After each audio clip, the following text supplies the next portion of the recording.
Dans la suite de la caravane de sensibilisation sur l'importance des actes d'état civil, une caravane qui a sillonné les villes de Batié, Kamti, Dano et Dissine avec le même message, la nécessité et les procédures d'acquisition de ces actes. Ismaël Diloma Sirima et tête de la partie sont compte rendus.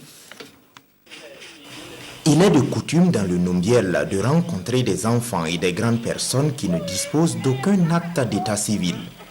À Batié, ils sont nombreux à ne pas déclarer les naissances dès les 60 premiers jours de l'enfant.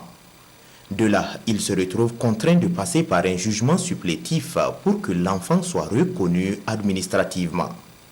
Et même à ce niveau, beaucoup d'habitants de Batié ne font les jugements supplétifs que lorsque l'enfant doit aller à l'école ou lorsqu'il doit passer son premier examen scolaire.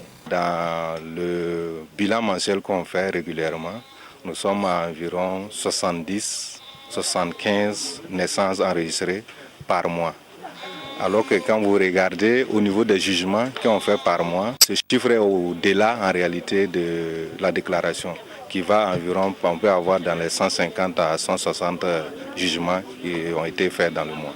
Avec justement Save the Children, nous sommes dans la perspective de voir la possibilité d'ouvrir des centres secondaires au niveau des CSPS. Là, immédiatement après les accouchements, les déclarations seront faites et ça va permettre de pouvoir rectifier un tant soit peu la situation.